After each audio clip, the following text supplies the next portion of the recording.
पुणे बंगळुरू राष्ट्रीय महामार्गावरून प्रवास करणाऱ्या लाखो वाहन चालकांसाठी एक मोठी दिलासादायक बातमी आहे। खंबाटकी घाटातला दुसरा बोगदा आता चाचणीसाठी खुला करण्यात आलाय आणि या नवीन 6 पदरी बोगद्यामुळे खंबाटकी घाटातील धोकादायक वळणं, सतत होणारी वाहतूक कोंडी आणि अपघातांच्या घटनांपासून प्रवाशांची सुटका होणार आहे। विशेष म्हणजे या बोगद्यामुळे पुणे-सातारा मार्गावरच्या प्रवासाचा तब्बल अर्धा तास वेळ वाचणार आहे। हा बोगदा सध्या चाचणीसाठी खुला करण्यात आलाय। केंद्रीय रस्ते वाहतूक आणि महामार्ग मंत्री नितीन गडकरी यांच्या हस्ते 9 मे रोजी या बोगद्याचं उद्घाटन होणार आहे। आढावा घेतलाय वैभव बोडके यांनी। मी सध्या उभा आहे सातारा जिल्ह्यातील नव्याने सुरू करण्यात आलेल्या खंबाटकी बोगद्याजवळ।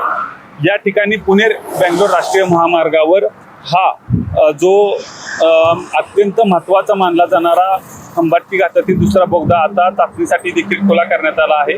खंबाटकी घाट म्हटलं की अवघड आणि धोकादायक वळणं, तासनतास लागणारी वाहतूक कोंडी आणि वारंवार होणारे अपघाताचे चित्र आपल्याला कायम पाहायला मिळत होतं। मात्र आता या नव्या 6 पदरी बोगद्यामुळे प्रवाशांना मोठा दिलासा मिळणार आहे। तब्बल 8 किलोमीटरचा घाट रस्ता टाळून वाहनं थेट या बोगद्यातून प्रवास करणार असल्याने सातारा पुणे महामार्गावर किमान प्रवाशांचा अर्धा तास वेळ देखील वाचणार आहे। आणि या बोगद्याचं उद्घाटन हे येणाऱ्या 9 मे रोजी केंद्रीय रस्ते वाहतूक आणि महामार्ग मंत्री नितीन गडकरी यांच्या हस्ते करण्यात येणार आहे। त्याचबरोबर हा जो दुसरा बोगदा मी तुम्हाला दाखवतोय, हा बोगद्याचं काम देखील 86% पूर्ण झालं आहे। याचं काम देखील आता युद्ध पातळीवर सुरू आहे। त्यामुळं मोठ्या प्रमाणावर या भागामध्ये येणारे जे प्रवासी आहेत त्यांना मोठा दिलासा या ठिकाणी होणार आहे। जर पाहिलं तर पुणे, सातारा आणि पश्चिम महाराष्ट्रात जाणाऱ्या प्रवाशांची वाहतूक देखील या जो 2 टनेल आहेत यांच्या माध्यमातून सुखकर होताना आपल्याला पाहायला मिळते।